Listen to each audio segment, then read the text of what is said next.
Jonas Salk created the first ever polio vaccine and is one of the greatest medical researchers in our modern era.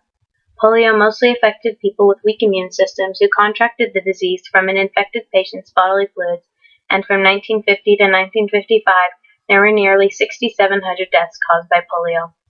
Salk's ability to understand that the way to solve scientific issues is to reach out to the media and include the public in the scientific process changed the approach scientists take to create cures and vaccines. Paralytic poliomyelitis is a disease that attacks the nervous system. It causes varying degrees of paralysis and is easily transmitted through bodily fluids. Infants and children are affected the most. Patients tend to be most vulnerable in the acute stages of the virus, which is when the virus is destroying motor neurons that control the muscles connected to swallowing, breathing, and the movement of limbs. Poliovirus can destroy up to 60% of motor neurons before signs of paralysis start to show. Peg Carrot, a poliomyelitis patient, said, "I was sick for 3 days before my parents could get me into a town to a doctor. By then, my legs were paralyzed and I had trouble breathing. When I got to the hospital, I went into the iron lung right away, and they couldn't start the hot packs and muscle stretching until I came out." Hot pack applications, stretching, and muscle massage were not introduced in the United States until 1940. Such procedures were said to be unconventional and controversial, but later became standard procedure. Another patient with polio, Larry Alexander, talked about his treatment while he stayed in the hospital. "I had no idea how painful the treatment could be. I'd fight to control myself, but inevitably I'd end up screaming." She, his nurse Elizabeth Kenny, would actually pull up the pectoral muscles, getting her thumb underneath and tormenting and pulling, stretching them to their limit and then beyond. "I knew it was for my own good, but I dreaded each visit, and oddly enough, as much as it hurt during the treatment, afterward I seemed better." Before the vaccine, patients with this virus had to go through a lot of pain, but since the polio vaccine, the numbers have dropped dramatically. In the 1950s in the U.S., there were more than 60,000 cases of polio, and today there are almost none. Jonas Salk changed the game of medicine forever. Salk took a different approach on his now well-known vaccine. He said, "I pictured myself as a virus or a cancer cell and tried to see what it was like." When the paralytic poliomyelitis virus spread, Salk invested himself in finding a vaccine. At the time, scientists only made live virus vaccines, so people would build an immunity to that virus. Sometimes the live vaccines caused cases of its virus instead of preventing them, so Salk decided to use a different technique. He created a killed virus vaccine instead.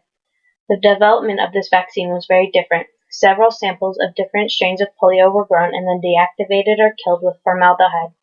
The vaccine would then be injected into a non-infected candidate. Salk's vaccine could immunize people without risk of infection. By 1954, 2 million children had participated in the field trial of the Salk vaccine. President Dwight D. Eisenhower, Franklin D. Roosevelt, and many more believed in this vaccine. Eisenhower stated, "I am happy to join with millions of other Americans in supporting the drive for polio vaccinations this spring." In 1954, 2 million children participated in the field trials for the new Salk killed virus vaccine. In 1955, success of the trials was announced by Dr. Thomas Francis, where he said, "The vaccine worked. It is safe, effective, and potent," and doctors began distributing it to protect people against poliomyelitis. Although many people believed in this vaccine, there were quite a few who thought of Salk as a mere kitchen chemist. Those who considered him incompetent were actually fellow scientists who called Salk's vaccine dangerous. They thought his vaccine was causing polio instead of preventing it. Another reason the scientific community did not support Salk was because of the way he reached out to the public. Salk interacted with the public in ways that scientists had never done before, and they accused him of crossing the line of academic decorum by soliciting media attention. Doctors and scientists on staff of the National Institute of Health in the 1950s believed that Salk's vaccine was causing polio because of their statistics of the number of cases since the Salk vaccine came out. In Vermont, the number of cases increased by 266%, Rhode Island by 454%, in New Hampshire by 230%, and in Connecticut by 642%. Many said it was worthless as a preventative and dangerous to take. Some health departments even banned the inoculations. An Idaho State Health Director said, "I hold the Salk vaccine and its manufacturers responsible." Salk retorted that when you inoculate children with a polio vaccine, you don't sleep well for 2 or 3 weeks. Not only did Salk have issues with scientists and health officials doubting his vaccine, but he also had a competitor. Salk's biggest scientific rival was Albert Sabin, another scientist who also did research for the polio vaccine. Albert Sabin was taking the opposite approach of Jonas Salk, as Sabin strongly believed that a live vaccine would be more superior to a killed vaccine. Even though Salk came out with his vaccine first, Sabin had been researching a polio cure for years before Salk entered the picture. In an interview with Sabin conducted by Saul Benison, Sabin defended his vaccine but still said a few nice words on Salk's behalf. Jonas Salk really took it on and did a very energetic job, and he very quickly got out in front of his field because of the well-organized effort on a large scale, and he forged ahead. The reason for the rivalry between the two was the uses of their vaccine. When Salk's vaccine came out first, everyone rushed their children to get the vaccine when it was declared safe and effective. Then later, Sabin came out with his oral vaccine, and the population switched to Sabin's vaccine instead because it was cheaper, easier to distribute, and easy to administer. Salk did not even patent his vaccine. In one interview conducted by Edward R. Murrow, an American broadcast journalist, he asked who owned the patent. "Well, the people, I would say," replied Salk. "There is no patent. Could you patent the sun?" Lawyers investigated the possibility of patenting the vaccine, but never pursued it.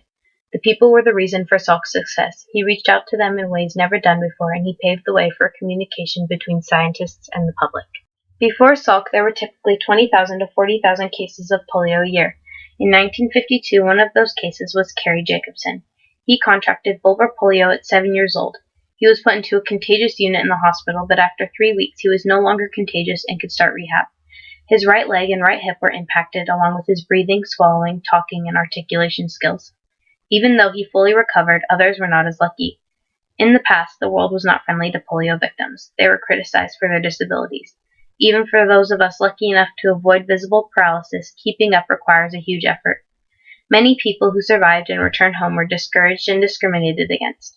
Some were influential leaders who were part of the disabled rights movement. Their message was that a disability is a social and civil rights issue, not just a medical problem. For centuries, disabled people had been locked up in state-owned or state-subsidized institutions. We'll never know how many lives were wasted, how many intellectuals dulled, how many souls murdered through that system. The people who began and ran this system were good people who thought of themselves as reformers, helping the helpless, but they never asked us what we wanted, says Mark O'Brien. Jonas Salk started a long journey in ending this deadly disease in the United States. Salk's start on the polio vaccine and his other medical contributions after changed medical history. The scientific community and the government changed oversight of vaccine development and surveillance of clinical trials for vaccines and drugs, designs of laboratory facilities, and the nature of rehab. The Salk Institute for Biological Studies was created in honor of his ability to turn a dream into a reality and to create a collaborative workplace for fellow researchers. Even an annual infant immunization week began in 1977.